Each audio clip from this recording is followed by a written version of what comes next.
The sound of a gavel striking wood echoed through the dusty town hall of Benton, Arkansas, as Lillian Montgomery's life was auctioned away to the highest bidder on a scorching summer day in 1875. Her eyes, once bright with the innocence of youth, now stared blankly at the wooden floorboards beneath her feet, refusing to meet the hungry gazes of the men who saw her as nothing more than property. $200, called a gruff voice from the back of the room, belonging to Harold Jenkins, the owner of the local saloon with a reputation that made Lillian's skin crawl. $250, countered another man, his clothes stained with the evidence of too many nights sleeping in the stables. Lillian's stepfather, Elijah Thompson, stood proudly beside her, his hand gripping her arm so tightly she feared it might bruise. Her mother had been dead barely 6 months, yet here he was, selling his 19-year-old stepdaughter to pay off gambling debts that had accumulated faster than the dust on her mother's grave. $300, came another bid, and Lillian closed her eyes, praying for some kind of miracle. $600, a new voice announced, silencing the room. Lillian's eyes flew open, searching for the source of the bid that doubled the highest offer. Near the doorway stood a tall man she'd never seen before. His face was partially shadowed by a wide-brimmed hat, but she could make out a strong jawline covered with several days' worth of stubble. His clothes were trail-worn but of good quality, and the gun belt around his waist suggested he knew how to use it. $600 going once. Elijah called out, clearly delighted by the unexpected windfall. $700, countered Jenkins, his beady eyes narrowing at the stranger. The mysterious bidder stepped forward, the spurs on his boots jingling against the wooden floor. $1,000, he stated firmly, his voice carrying no room for negotiation. A collective gasp rippled through the gathered crowd. No one in Benton had that kind of money to spend on a woman, no matter how comely. Sold. Elijah exclaimed, unable to conceal his glee as he practically shoved Lillian toward her purchaser. Lillian stumbled forward, her heart pounding so hard she thought it might burst from her chest. What kind of man paid such an exorbitant sum? What would he expect in return? The stranger's large hand caught her elbow, steadying her. His touch was firm but not painful, nothing like her stepfather's bruising grip. He counted out the money, handing it to Elijah, who snatched it greedily. "She's yours now," Elijah said with a dismissive wave. "No returns." The stranger nodded once, then guided Lillian outside into the blinding Arkansas sunlight. She squinted, trying to get a better look at the man who now owned her.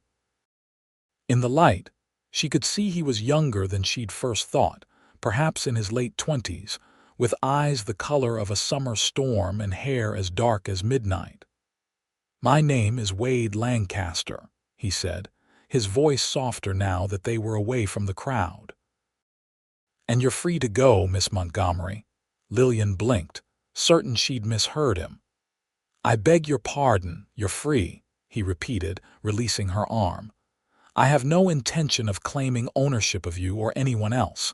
I merely wish to prevent those vultures from getting their hands on you." Lillian stared at him, her mind struggling to comprehend what he was saying. "You paid $1,000 just to set me free," Wade nodded, adjusting his hat. "No person should be bought or sold like cattle. I happened to be passing through, heard what was happening, and had the means to stop it." He reached into his pocket and pulled out a small pouch, pressing it into her palm. "This should help you get wherever you need to go."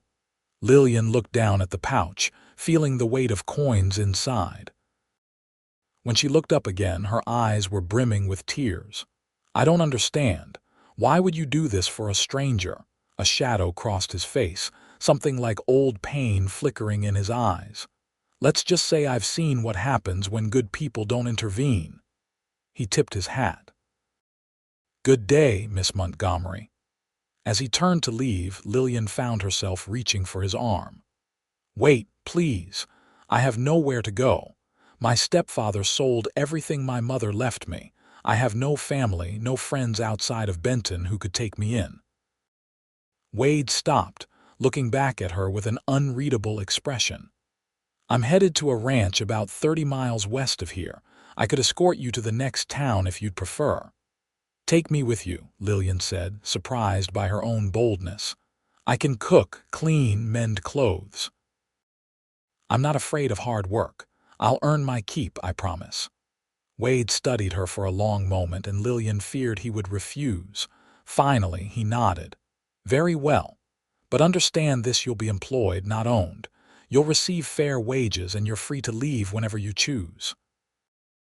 Relief washed over Lillian like a cool breeze on a hot day.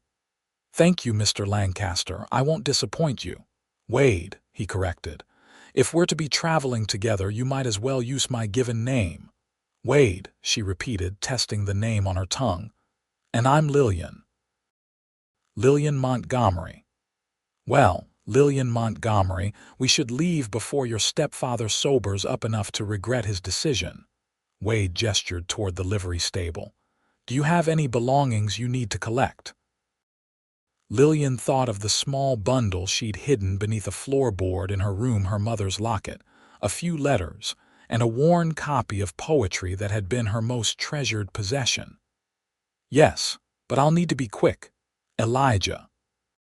He'll be celebrating his windfall at the saloon, but his house isn't far." Wade nodded. "I'll accompany you. It's not proper for you to be seen entering a man's home alone, even if it was once yours." Lillian led the way to the modest house where she'd spent the last 5 years of her life. It had once been a happy home when her mother was alive, but since Sarah Montgomery's death, it had become a prison of endless chores, her stepfather's volatile moods, and the constant fear of his wandering hands. They slipped in through the back door, and Lillian hurried to her tiny room, kneeling to pry up the loose floorboard. Wade stood watch in the doorway, his tall frame filling the space. "Is that all you're taking?" he asked, eyeing the small bundle she wrapped in a clean apron. "It's all I have that matters," she replied, tucking a stray strand of chestnut hair behind her ear. "Everything else belongs to Elijah according to the law." A muscle twitched in Wade's jaw. "The law isn't always just." "No," she agreed softly, "it isn't." They left as quietly as they had come, making their way to the livery where Wade had stabled his horse. The liveryman, a wizened old fellow with a perpetual squint, raised his eyebrows at the sight of Lillian but asked no questions as Wade paid for a second horse. "Can you ride?" Wade asked as he helped adjust the stirrups on the mare he'd purchased for her. "Yes," Lillian nodded, gathering her skirts to mount with practiced ease. "My father taught me before he passed. My real father," she clarified. Wade looked impressed. "Good. We'll make better time if we don't have to share a saddle." They rode out of Benton as the afternoon sun began its descent, casting long shadows across the dusty road. Lillian didn't look back. There was nothing for her there but bad memories and a stepfather who had sold her like livestock. Ahead lay uncertainty, but also freedom, a gift from this enigmatic stranger who had appeared just when she needed saving most. As they rode, Lillian studied Wade's profile, trying to understand what sort of man would spend such a sum to free a woman he didn't know. He sat tall in the saddle, his eyes constantly scanning their surroundings, alert to any potential danger. There was a quietness about him that spoke of someone comfortable with his own company, yet the occasional glance he cast her way held concern, as if checking that she was managing the journey. "You said we're heading to a ranch," Lillian ventured as they paused to water the horses at a small creek. Wade nodded, filling his canteen. "It belongs to my uncle. I've been away for a few years, working cattle drives up to Kansas, but I'm heading back to help him run the place." He handed her the canteen. He's getting older and the ranch is too much for one man. Your parents? She asked, then immediately regretted the personal question. I'm sorry, that's none of my business. It's all right, Wade replied, though a somber note entered his voice. They died when I was 16. Cholera outbreak in 65, just as the war was ending. My uncle took me in, taught me everything I know about ranching. Lillian nodded, understanding loss all too well. My father died when I was 14, kicked by a horse. My mother remarried Elijah 2 years later, thinking he would provide for us. Her lips twisted bitterly. He provided for himself just fine, using my mother's modest inheritance to fund his gambling and drinking. When she fell ill last winter, he couldn't be bothered to fetch the doctor until it was too late. Wade's gray eyes darkened with anger. And then he sold you to pay his debts. He always said I was just another mouth to feed, Lillian said, attempting to sound matter-of-fact despite the pain the words still caused. I suppose in his mind, he found a way to make me profitable. Wade mounted his horse with fluid grace, his expression hardening. Men like your stepfather deserve a special place in hell. They rode until dusk, making camp in a small clearing sheltered by a stand of oak trees. Wade efficiently built a fire and prepared a simple meal of beans and jerky. Lillian helped where she could, grateful for his patient instructions when she wasn't sure what to do. As they sat by the fire eating their supper, Lillian couldn't help but notice how the flickering light illuminated Wade's features. Without the shadow of his hat, she could see that his face was handsome in a rugged way, with laugh lines around his eyes that suggested he hadn't always been so serious. Have you always lived in Arkansas? She asked, trying to ease the silence that had fallen between them. Wade shook his head. I was born in Tennessee, but my family moved west when I was young. My uncle's ranch is actually just over the border in Indian Territory, about a day's ride from Fort Smith. Lillian's eyes widened. Indian Territory? Isn't that dangerous? A slight smile curved Wade's lips. The newspapers make it sound worse than it is. My uncle has a good relationship with the Cherokee in the area. Their land borders his, and they've helped each other through hard times. He poked at the fire with a stick. The most dangerous thing out there is usually other white men, not Indians. Lillian considered this, realizing how limited her knowledge of the world truly was. I've never been outside of Arkansas. My mother always spoke of visiting St. Louis someday, but perhaps you will one day, Wade said. The world's a big place. Yes, she murmured, staring into the flames. Until today, I never thought I'd get to see any of it. Wade's expression softened. Get some rest, Lillian. We have a long ride tomorrow. He offered her his bedroll, insisting he was used to sleeping with just his saddle for a pillow. Despite her exhaustion, Lillian found it hard to fall asleep, her mind whirling with the day's events and the uncertain future ahead. Eventually, the rhythmic sound of the horses grazing nearby and Wade's steady breathing lulled her into slumber. She woke at first light to find Wade already up, coffee brewing over a small fire. He handed her a tin cup without a word, and she accepted it gratefully, wrapping her hands around the warmth. Thank you, she said, and they both knew she wasn't just talking about the coffee. They broke camp efficiently and continued their journey westward. The terrain gradually changed as they rode, the farmlands giving way to wilder country with rolling hills and stretches of forest. Wade proved to be a quiet but considerate traveling companion, pointing out landmarks and sharing what knowledge he had of the plants and animals they encountered. By midday, they reached a small trading post where Wade purchased supplies, including a few practical garments for Lillian that would be better suited for ranch life than her town dresses.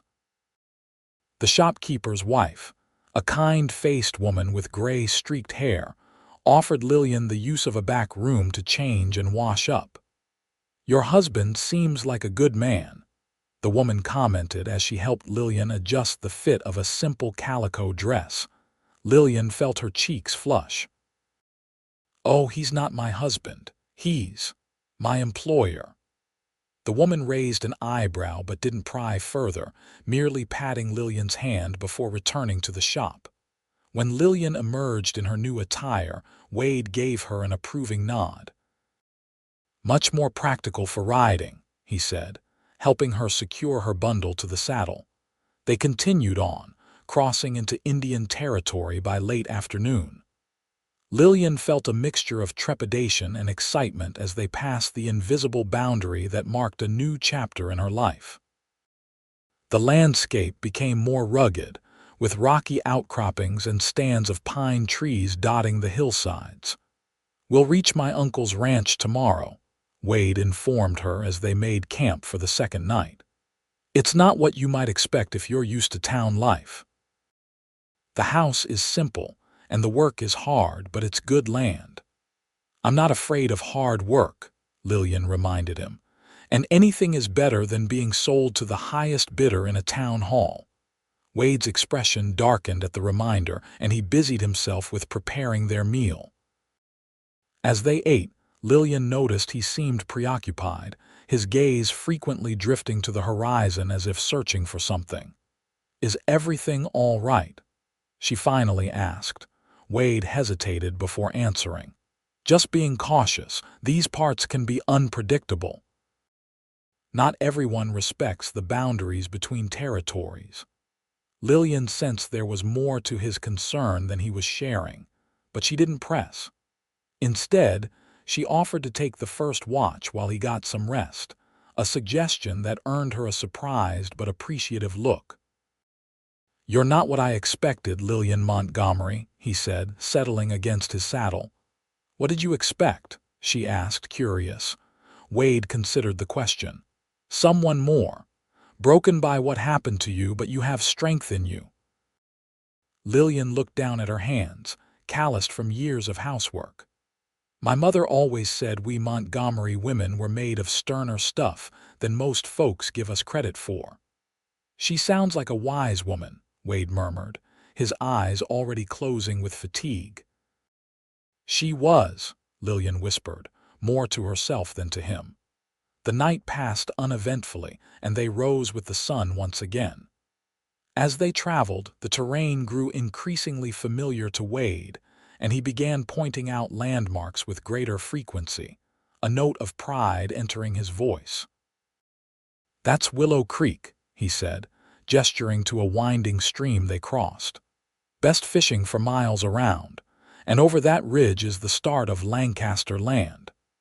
Lillian followed his gaze, taking in the sweeping vista of rolling grasslands punctuated by stands of oak and cottonwood trees. In the distance, she could make out the outline of buildings and the movement of cattle grazing in lush pastures. "It's beautiful," she said sincerely. Wade's face softened, the most genuine smile she'd seen from him yet transforming his features. "Yes, it is. I didn't realize how much I missed it until now." They rode down the slope toward the ranch buildings. As they drew closer, Lillian could see that the main house was a sturdy two-story structure built of logs and stone, with a wide porch wrapping around the front. Several outbuildings clustered nearby: a barn, bunkhouse, smokehouse, and what appeared to be a workshop of some kind. It was, as Wade had said, simple but well-maintained, speaking of hard work and care. A tall, lean man with silver hair emerged from the barn as they approached, shading his eyes against the sun. Even from a distance, Lillian could see the family resemblance: the same straight nose and square jaw, though the older man's face was more weathered by years of outdoor life. "Wade," the man called out, his voice strong despite his age. "About time you dragged your sorry self home." Wade dismounted with a grin, striding forward to clasp the older man in a rough embrace. "Uncle Samuel, still ornery as ever, I see." Got to keep young upstarts like you in line, Samuel Lancaster retorted good-naturedly before his gaze shifted to Lillian, still seated on her horse. His eyebrows rose questioningly. Wade turned, extending a hand to help her dismount. "Uncle, this is Lillian Montgomery." "Miss Montgomery, my uncle, Samuel Lancaster." Lillian smoothed her skirts nervously. "It's a pleasure to meet you, Mr. Lancaster." Samuel looked from Lillian to Wade with undisguised curiosity. "Likewise, Miss Montgomery, I don't recall my nephew mentioning he was bringing company." "It was an unexpected development," Wade explained. "Miss Montgomery needs employment and a safe place to stay. I told her we could use help around the ranch." Understanding dawned in Samuel's eyes, along with something that looked like approval. "Well, we can certainly use an extra pair of hands, especially with Cookie threatening to retire every other week." He offered Lillian a kind smile. "Any friend of Wade's is welcome here, Miss Montgomery." "Thank you, sir," Lillian replied, relief washing over her. "I promise I won't be a burden." "I doubt that very much," Samuel said, gesturing toward the house. "Come on in, both of you. You must be tired from the journey, and I want to hear what my wandering nephew has been up to these past few years." As they walked toward the house, Wade leading both horses toward the barn with a promise to join them shortly, Samuel leaned closer to Lillian. "Whatever trouble you're running from, miss, you're safe here. The Lancasters take care of their own." Lillian blinked back sudden tears at the unexpected kindness. "I don't know how to thank you." Samuel waved off her gratitude. "No need. Wade's got good judgment about people. If he brought you here, that's good enough for me." The interior of the ranch house was surprisingly comfortable, with solid furniture built for durability rather than fashion, but arranged to create a welcoming atmosphere. A large stone fireplace dominated the main room, and windows let in plenty of natural light. It was clean and well-ordered, though distinctly masculine in its decor.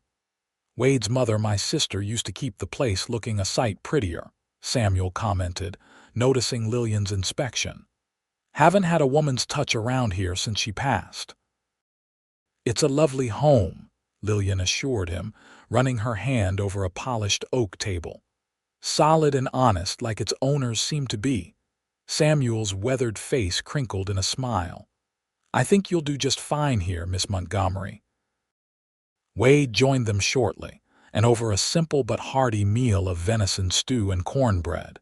He recounted some of his experiences working cattle drives, carefully editing out the more dangerous or unsavory elements in deference to Lillian's presence. Samuel, in turn, updated Wade on the ranch's affairs, the expansion of their herd, problems with the occasional rustler, and news of neighbors. "The Wilkinsons' eldest boy got married last spring," Samuel mentioned between bites. "And old man Jeffries finally sold his place to that railroad fellow from back east." "Jeffries sold?" Wade looked surprised. "He always said he'd die with his boots on that land." Samuel nodded grimly. "Times are changing. Some folks can't keep up." He glanced at Lillian. "Speaking of which, Miss Montgomery, would you care to tell us a bit about yourself?" Wade's explanation of how you came to be traveling together was somewhat abbreviated. Lillian set down her spoon, uncertain how much to reveal. Wade saved her from having to decide by speaking first. "Lillian's stepfather sold her to settle his debts," he stated bluntly. "I happened to be in the right place at the right time to intervene." Samuel's face darkened with anger. "Sold like property?" Lillian nodded, finding her voice. "After my mother died, he had legal control over me. In a small town like Benton, no one was going to stop him." "Except Wade," Samuel noted, giving his nephew an appraising look. "I paid double what the highest bidder offered," Wade said quietly, "and then told her she was free to go." Samuel nodded slowly, as if pieces of a puzzle were falling into place. I see. He turned to Lillian. Well, Miss Montgomery, you are most welcome here for as long as you wish to stay. We can discuss your duties and wages in the morning after you've had a proper rest. Thank you, Mr. Lancaster, Lillian said sincerely. Samuel, he corrected with a warm smile. We don't stand on ceremony much out here. After the meal, Samuel showed Lillian to a small but clean bedroom on the second floor. It was my niece's room, he explained. Wade's younger sister. She married a shopkeeper in Fort Smith a few years back. It's perfect, Lillian assured him, taking in the simple furnishings and the colorful quilt on the bed. I can't thank you enough for your hospitality. No need for thanks, Samuel replied. Get some rest. Morning comes early on a ranch. Left alone, Lillian sat on the edge of the bed, overwhelmed by how dramatically her life had changed in just 2 days. From being property to be sold to the highest bidder, she was now in a comfortable home, treated with dignity and respect. All because a stranger had decided to intervene. A soft knock at her door roused her from her thoughts. She opened it to find Wade standing there, looking somewhat uncertain. I wanted to make sure you had everything you need, he said. Yes, thank you, she replied. Your uncle has been very kind, Wade nodded. He's a good man. One of the best I know. He hesitated, then added, I want you to know that you really are free to leave whenever you choose. Don't feel obligated to stay just because of what happened. Lillian met his gaze steadily. I have nowhere else to go, Wade.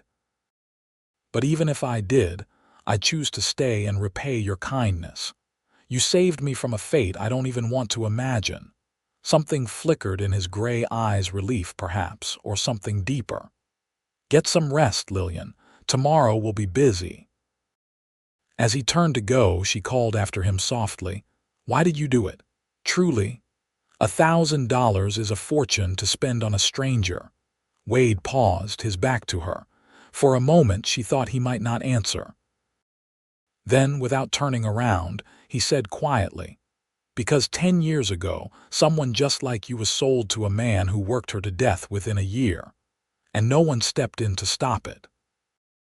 With that, he continued down the hallway, leaving Lillian staring after him, a new understanding dawning in her heart. The next few weeks passed in a blur of activity as Lillian adjusted to life on the Lancaster ranch. True to his word, Samuel assigned her duties and fair wages, treating her as he would any other employee with respect for her work and consideration for her well-being. She primarily took charge of the household, cooking meals, keeping the house in order, and tending to the vegetable garden that had been neglected since Samuel's housekeeper had moved to Fort Smith to care for an ailing daughter. Wade divided his time between working with the cattle, maintaining the ranch buildings, and helping neighboring Cherokee farmers with various projects, a continuation of the cooperative relationship his uncle had established years before. Lillian often saw him returning at dusk, tired but satisfied, his shirt clinging to his broad shoulders after a day of physical labor. Despite their busy schedules, Lillian found herself crossing paths with Wade frequently. He would pause to help her carry water from the well or reach items stored on high shelves. Sometimes, in the evenings, they would sit on the porch together, watching the sunset paint the sky in brilliant hues of orange and pink. Their conversations gradually moved beyond polite small talk to deeper discussions about books they had read, places they hoped to see, and carefully shared pieces of their pasts. One evening, about a month after her arrival, Lillian was hanging laundry on the line when she noticed Wade watching her from the corral fence where he'd been mending a broken rail. "Is something wrong?" she asked, suddenly self-conscious under his steady gaze. Wade shook his head, setting down his hammer. "No, not at all. I was just thinking that you look at home here. The observation warmed her more than it should have. "I feel at home," she admitted, "more than I have anywhere since my mother died." Wade jumped down from the fence and walked over to her, reaching for one of the damp sheets in her basket. "Here, let me help." Together they hung the remaining laundry, working in companionable silence. As Lillian pinned the last pillowcase to the line, Wade cleared his throat. "There's a social gathering in the Cherokee settlement this Saturday, a wedding celebration. Uncle and I were invited." He hesitated, then added, "I thought you might like to come along. It would be a chance for you to meet some of our neighbors." Lillian looked at him in surprise. "Me? But wouldn't I be intruding?" "Not at all. The invitation included anyone from our household," Wade assured her. "Besides, you've been working hard. You deserve an evening of enjoyment." The idea of attending a social event, especially one where she might be the only white woman present, made Lillian nervous. But the thought of spending an evening in Wade's company, outside of their daily routines, held undeniable appeal. "I'd like that," she said finally. "Though I don't have anything suitable to wear to a wedding." "It's not formal by town standards," Wade explained. "But if you're concerned, Mrs. Blackfeather at the trading post might have fabric you could use. She's a skilled seamstress herself and might be willing to help." True to Wade's suggestion, Lillian rode with him to the trading post the next day. Mrs. Blackfeather, a dignified Cherokee woman with clever hands and kind eyes, not only sold her a length of pretty blue calico, but also offered advice on a simple pattern that could be completed quickly. "You are the young woman staying with the Lancasters, yes?" she asked as she measured the fabric. "Yes, madam," Lillian replied. "I've been working for them for about a month now." Mrs. Blackfeather nodded, her dark eyes twinkling with something that looked like knowing amusement. "Wade Lancaster has not brought a woman to this territory before. My daughter says this must mean something significant." Lillian felt heat rise to her cheeks. "Oh, it's not. We're not. Mr. Lancaster merely helped me when I was in a difficult situation." Mrs. Blackfeather hummed noncommittally. "The heart knows what it wants before the head admits it." She handed over the wrapped fabric with a smile. "You will look very pretty in this color. It matches your eyes." The ride back to the ranch was quiet, with Lillian lost in thoughts stirred by Mrs. Blackfeather's comments. Could Wade possibly see her as something more than an employee or someone he had rescued? The idea both thrilled and terrified her. She had not come to the Lancaster ranch looking for romance, merely safety and honest work.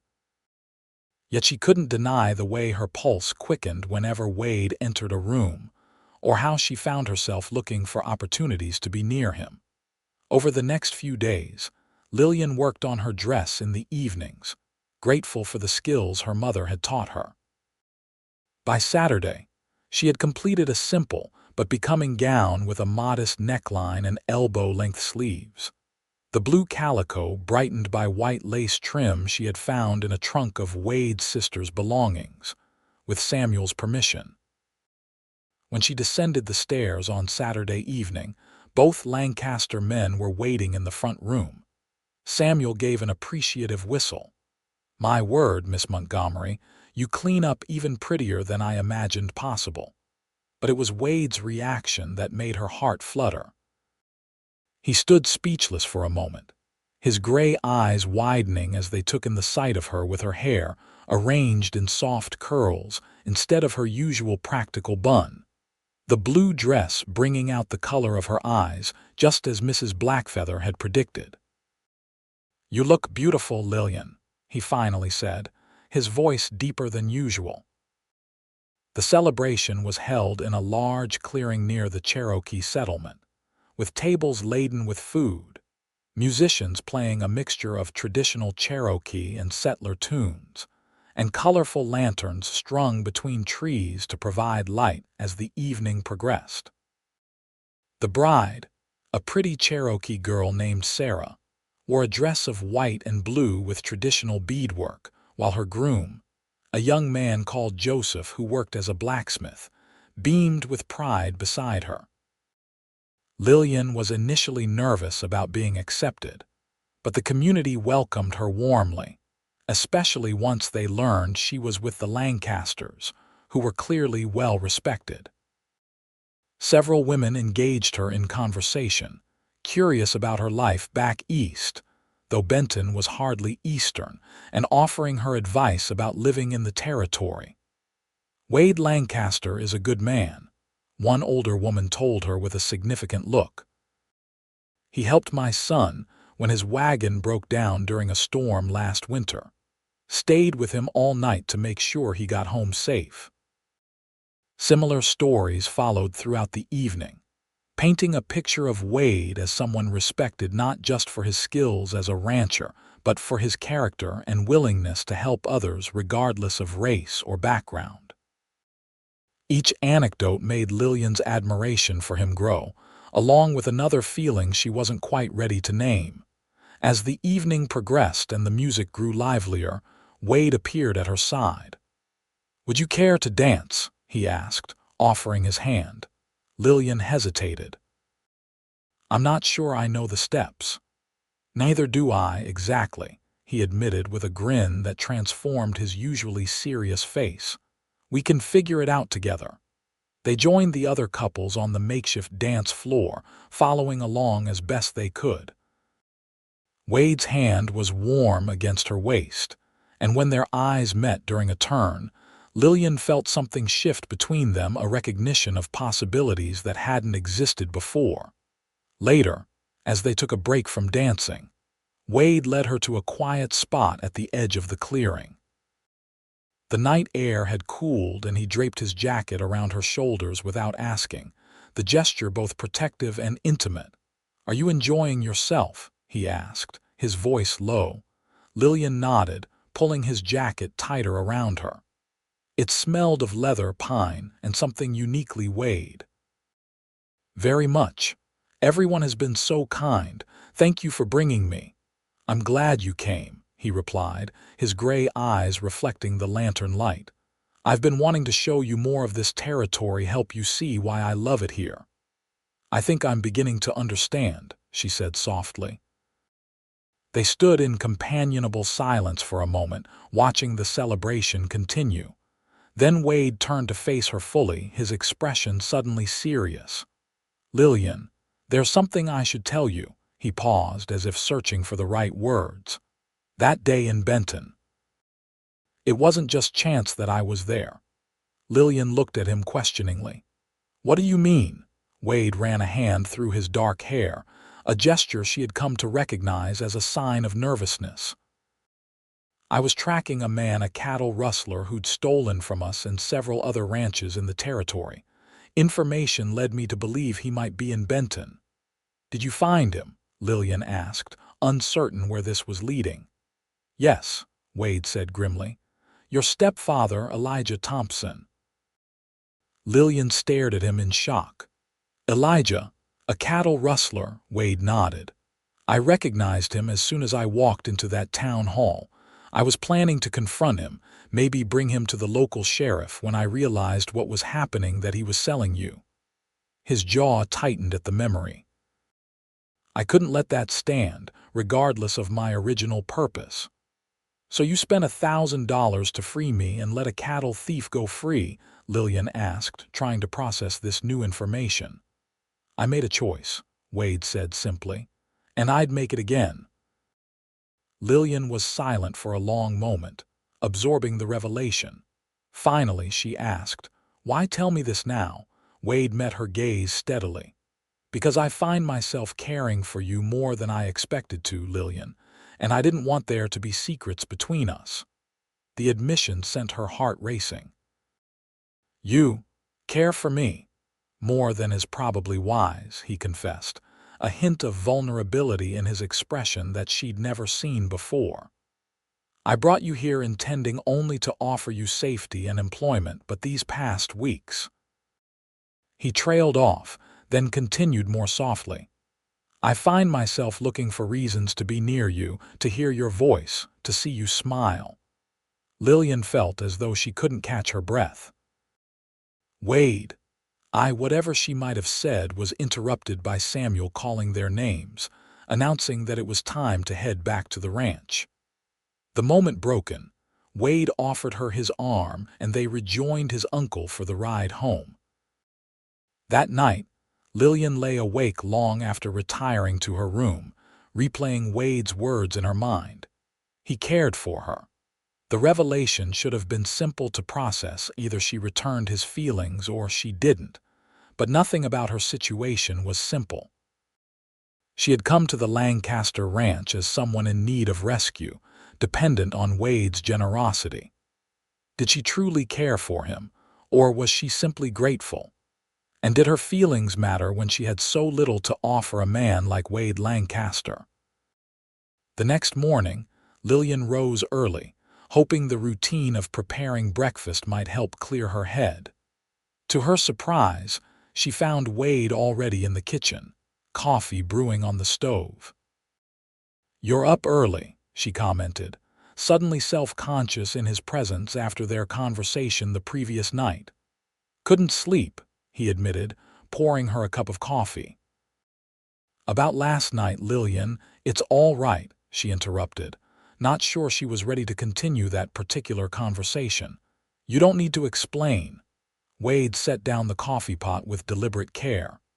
"Yes, I do. I shouldn't have burdened you with my feelings. You came here seeking safety and employment, not complications." "Is that what your feelings are, complications?" Lillian asked, surprising herself with her boldness. Wade's eyes met hers, warm and intense. "No," he said softly. "They're the most uncomplicated thing in my life." "But your situation, my situation, has changed," Lillian pointed out. "Thanks to you, I'm no longer a woman being sold to the highest bidder. I'm free to make my own choices." A spark of hope lit Wade's eyes. "And what would you choose, Lillian Montgomery, if you could have anything you wanted?" The question hung between them, heavy with possibility. Before she could answer, however, the sound of hoofbeats approaching the house interrupted the moment. Wade moved to the window, his body tensing as he peered outside. "Stay here," he instructed, reaching for the rifle kept by the back door. Alarmed, Lillian asked, "What is it? What's wrong?" "Riders," Wade said grimly, "and I recognize one of them. Your stepfather, Elijah Thompson." Fear shot through Lillian like ice water. "Elijah, here? How is that possible?" "I don't know, but I intend to find out," Wade replied, his voice hard. "Stay inside, Lillian, please." As he strode out onto the porch, rifle in hand, Samuel appeared on the stairs, awakened by the commotion. "What's happening?" Lillian explained quickly, and Samuel's weathered face darkened with anger. He grabbed his own shotgun from a cabinet in the hallway and followed his nephew outside, instructing Lillian once again to remain in the house. Of course, Lillian had no intention of hiding while the Lancaster men confronted her stepfather. Moving to the window, she watched as 4 riders approached the house. Elijah was indeed among them, his face twisted in an expression she knew all too well, a combination of greed and malice that had preceded many of his worst behavior during her mother's illness. Through the glass, she could hear the exchange as the riders pulled up in front of the porch. "That's far enough," Wade called out, his rifle not quite aimed at the men but ready to be if needed. Elijah urged his horse forward a few more steps. "Well, if it isn't the high and mighty cowboy who thought he could buy my property." His bloodshot eyes narrowed. "I've come for what's mine." "Miss Montgomery is a free woman," Samuel stated firmly. "She doesn't belong to anyone." Elijah spat on the ground. "I was cheated." "Found out later who this one really is." He jerked his head toward Wade. "A wealthy rancher's nephew, not some drifter. Could have gotten twice what he paid if I'd known." "The transaction was completed legally in front of witnesses," Wade said, his voice dangerously calm. You have no claim on Miss Montgomery. Maybe not legally, Elijah conceded with an ugly smile, but I figure she's worth taking back anyway. Could sell her again in another town, or maybe keep her for myself this time. The suggestion made Lillian's stomach turn. One of the men with Elijah laughed a sound that chilled her blood. You're not taking anyone from this property, Samuel stated, raising his shotgun slightly. I suggest you turn around and ride out before this gets unpleasant. Elijah's smile widened. 4 against 2 seems pretty unpleasant already for you folks. Unable to remain hidden any longer, Lillian stepped out onto the porch, ignoring Wade's sharp look of disapproval. I'm not going anywhere with you, Elijah, she declared, her voice steadier than she felt. You sold me. The transaction is complete, as Mr. Lancaster said. Elijah's eyes narrowed as he focused on her. There she is, looking mighty fine in that pretty dress. Been enjoying my stepdaughter's company, Lancaster. Wade's jaw tightened at the insinuation. Miss Montgomery is an employee of this ranch and under my protection. I won't tell you again, leave. Or what?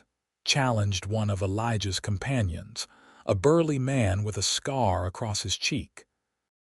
As if in answer to his question, the sound of multiple horses approaching from the direction of the Cherokee settlement drew everyone's attention.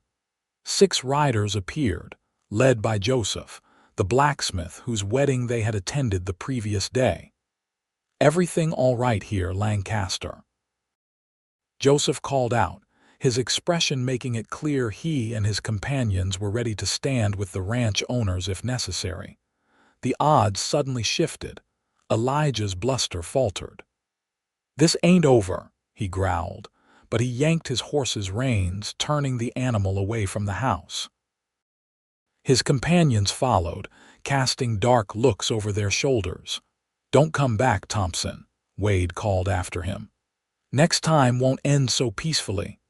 Only when the riders had disappeared from sight did the tension break.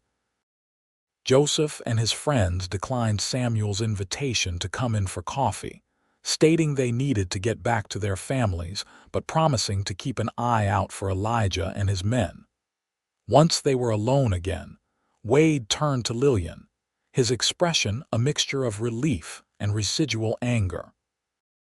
You shouldn't have come outside. It was dangerous.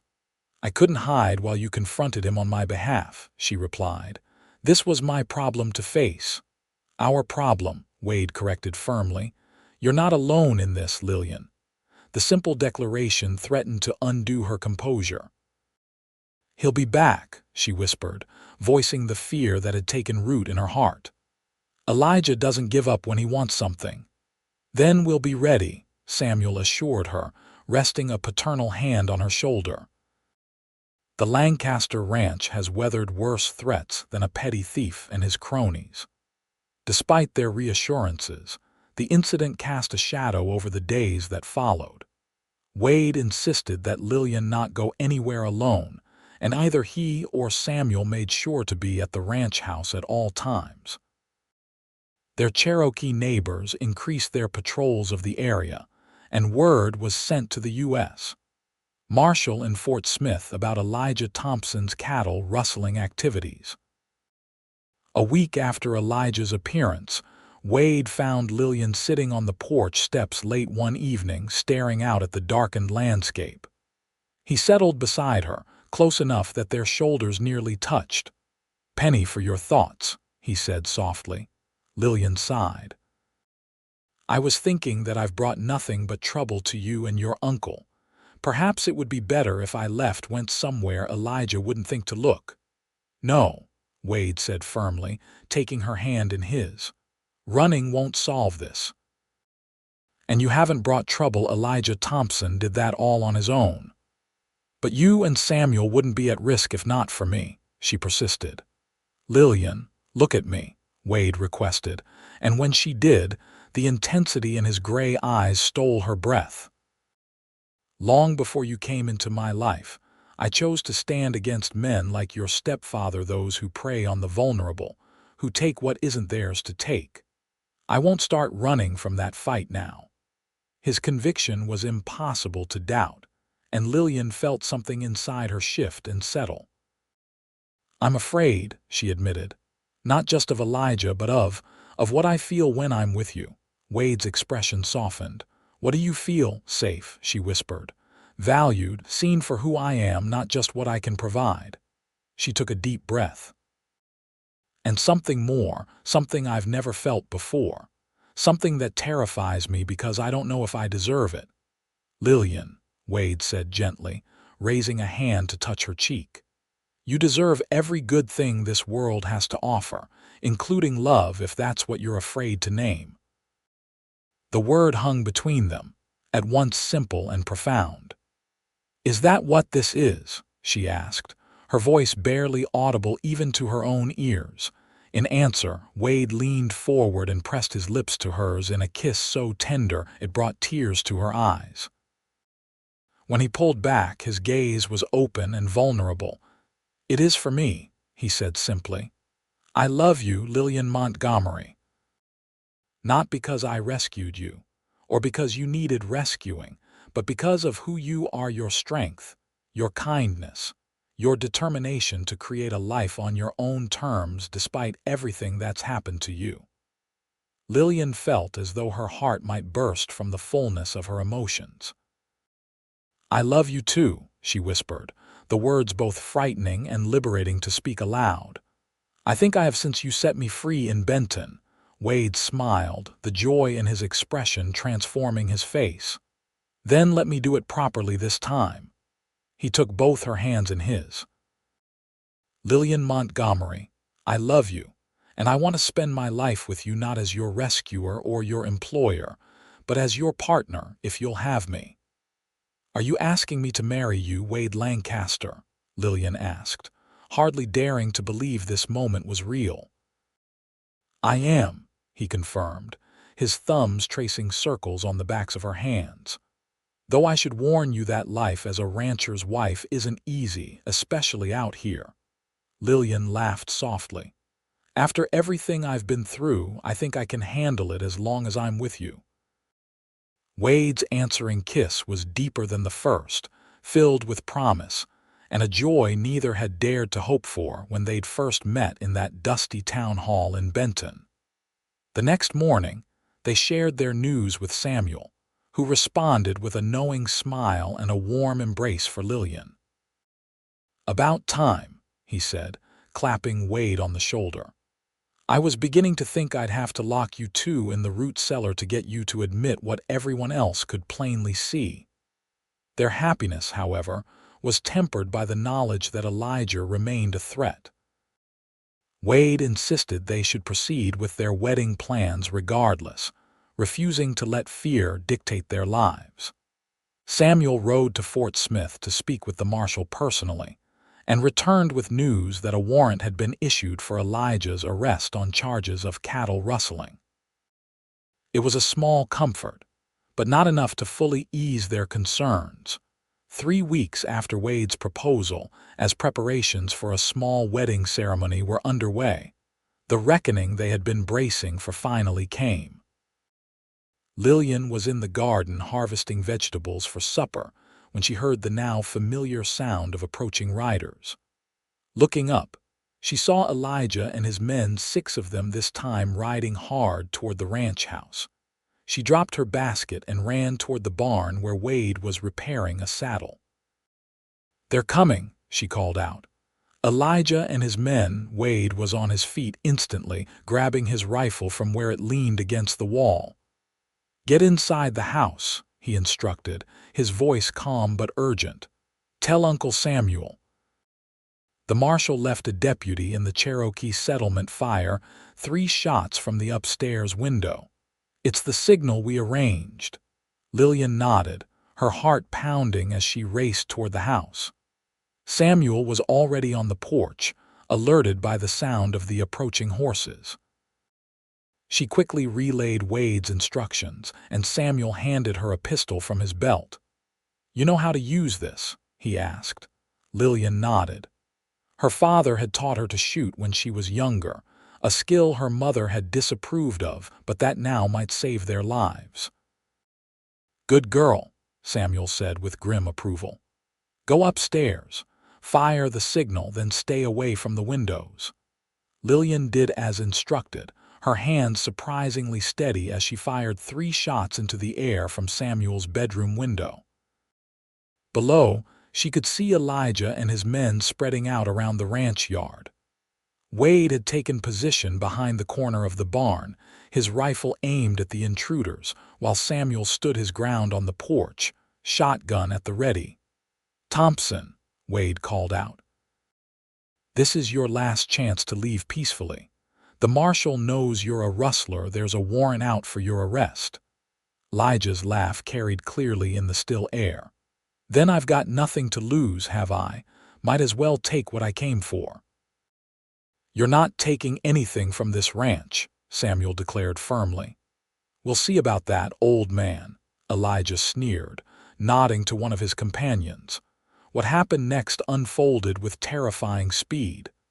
The man Elijah had signaled raised his rifle, aiming at Samuel. Wade shouted a warning, but before Samuel could react, a shot rang out, and the Lancaster patriarch crumpled to the porch floor. "No," Lillian screamed, forgetting Wade's instructions to stay away from the windows. Her cry drew Elijah's attention, and he spotted her in the upstairs window. "There she is, boys," he called to his men. "Get her."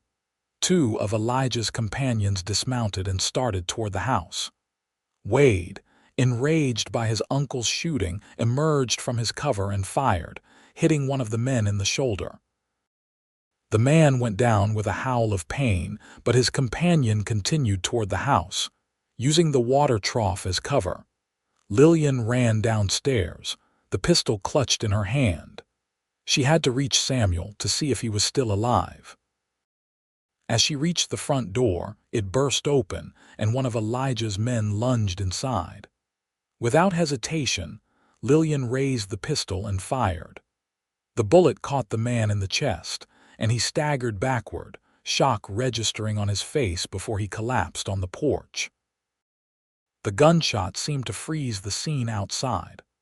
Elijah and his remaining men stared at the fallen body of their companion, then at Lillian standing in the doorway, the smoking pistol still raised. "You killed him," Elijah said, his voice a mixture of disbelief and rage. "My own stepdaughter a killer." "You made me what I am," Lillian replied, her voice steady despite the horror of what she had just done.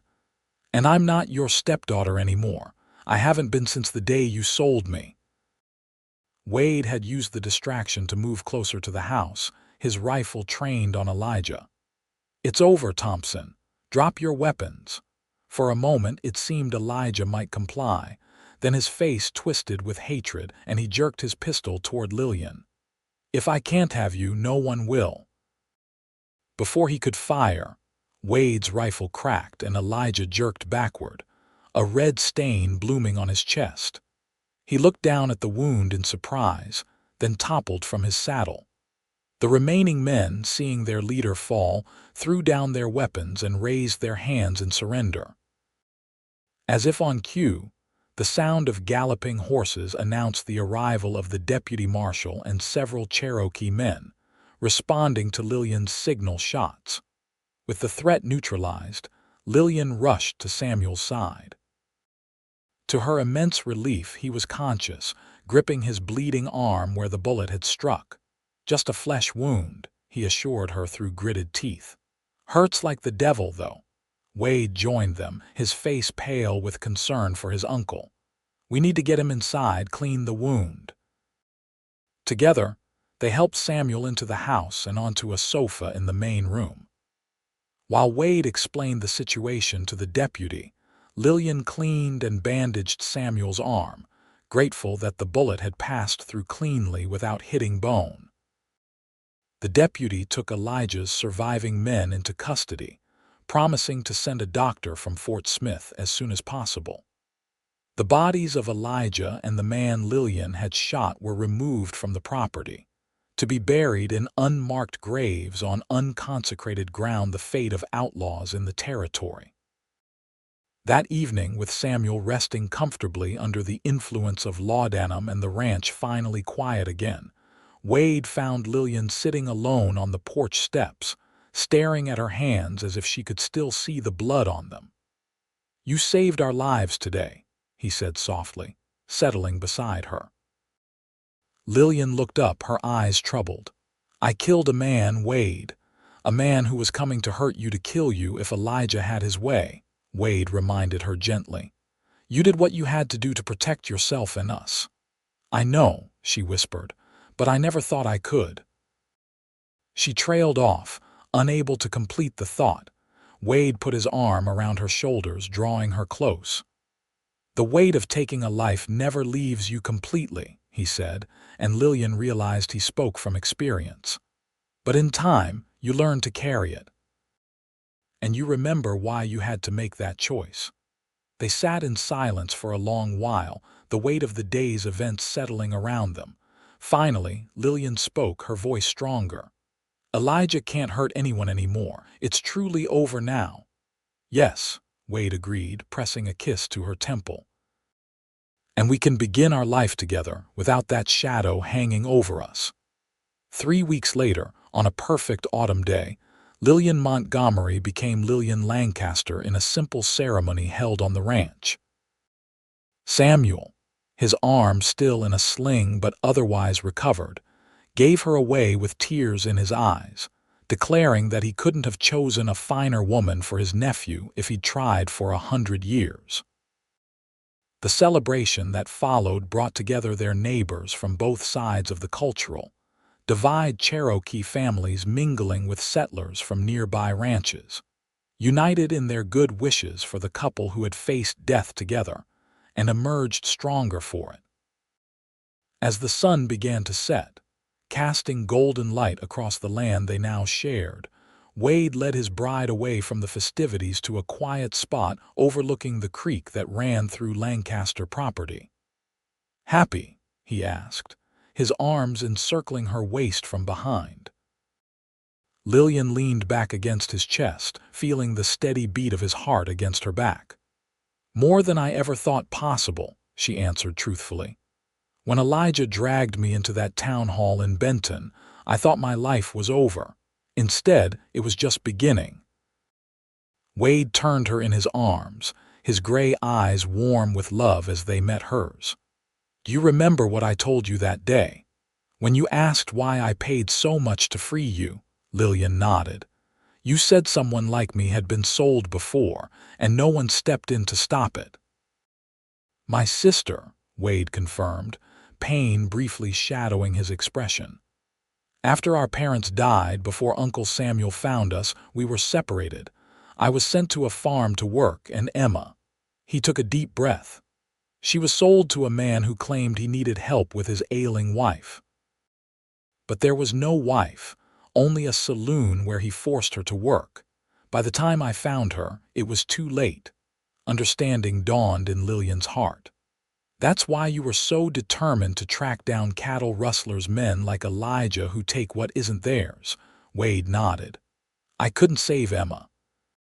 But that day in Benton, when I saw you standing there looking so brave despite your fear, I knew I had to try to save you." He cupped her cheek gently. "I never expected to fall in love with you. That was the greatest surprise of all." "For me as well," Lillian admitted, rising on tiptoes to press a soft kiss to his lips. "But I'm grateful every day that you were there, that you paid double and set me free." Wade smiled, pulling her closer. "Best $1,000 I ever spent. Was it really that much?" she asked, still amazed by the sum. "You're worth every penny and more," he assured her. "Though I should warn you, Uncle Samuel expects a return on his investment in the form of grandchildren to spoil." Lillian laughed, her heart full to bursting with joy. "I think that can be arranged," she murmured against his lips before he kissed her again, sealing the promise of their future together under the vast western sky. In the years that followed, The Lancaster ranch prospered under Wade and Lillian's care. Their first child, a son they named James Samuel Lancaster, was born a year after their wedding, followed 2 years later by a daughter they called Sarah Emma, honoring both Lillian's mother and Wade's sister. Samuel lived to see his great-grandchildren, delighting in teaching them to ride and telling them stories of the early days in the territory. When he passed peacefully in his sleep at the age of 78, he did so knowing that the legacy he had built would continue through the family Wade and Lillian had created together. As for Lillian, she never forgot how close she had come to a life of servitude or worse. Each year, on the anniversary of the day Wade had bid for her freedom, she made a generous donation to a home for orphaned and abandoned girls that had been established in Fort Smith, ensuring that other young women would have opportunities she had nearly been denied. And on quiet evenings, when the children were asleep and the day's work was done, she and Wade would sit on the porch of their home, hand in hand, watching the sunset paint the sky in brilliant colors over the land. They both loved the same land where a scared young woman had found not just safety, but a love strong enough to heal the wounds of the past and build a future brighter than either of them had dared to dream possible.